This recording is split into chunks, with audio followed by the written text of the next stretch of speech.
যুগ যুগ করে যোগ্যতা এবং দক্ষতার ভিত্তিতে পদোন্নতির সুযোগ রেখে স্বতন্ত্র নিয়োগ নীতি প্রণয়ন করা, এটি আমরা কর্মবিরতি পালন করছি এবং আমাদের দাবিগুলি যদি মেনে নেয় আমরা ঘরে ফিরে যাব। যদি দাবি মেনে নেওয়া না হয় তাহলে আমাদের আন্দোলন তীব্র থেকে তীব্রতর আকার ধারণ করবে। আপনারা কি বলেন? জি ধন্যবাদ। জি, আপনি একটু বলবেন যে এই দাবি আপনাদের কতদিন চলবে? এই দাবি না মানা পর্যন্ত আমাদের দাবি চলতে থাকবে। ধন্যবাদ।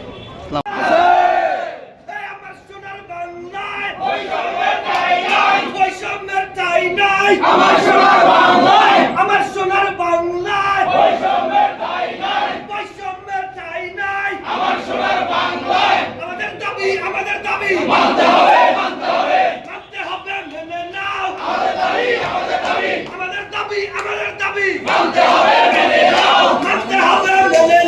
আমাদের দাবি জুডিশিয়াল সার্ভিসের অন্তর্ভুক্ত করতে হবে জুডিশিয়াল সার্ভিসের অন্তর্ভুক্তির দাবিতে ভোলা জেলা দায়রা জজ আদালতের সকল কর্মচারীবৃন্দু আজকে কর্মবিরতি ঘোষণা করেছেন।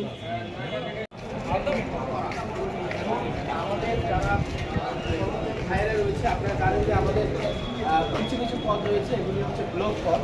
এগুলি আপনার যোগ্যতার পদ, যোগ্যতা এবং দক্ষতার ভিত্তিতে আমাদের পদোন্নতির সুযোগ রেখে আমাদের স্বতন্ত্র নিয়োগ নীতি প্রণয়নের দাবিতেই সারা বাংলাদেশে আমাদের এটা চলছে এবং আমরা সুন্দর এবং সুশৃঙ্খলভাবে, আপনি যদি দেখেন সুন্দর এবং সুশৃঙ্খলভাবে আমাদের দাবি দেওয়া সদাশয় সরকারের কাছে আমরা অনুরোধ করব সারা বাংলাদেশে আমাদের যে কর্মবিরতি আজকে সেটির জন্য আমাদের যে দাবিগুলো সেটি মেনে নিলেই আমরা আসলে ঘরে ফিরে যাব। কিন্তু আমাদের দাবিগুলি যদি মেনে নেওয়া না হয় আমরা সকলে বলেন আমরা কি তীব্র থেকে তীব্রতর আন্দোলন করব।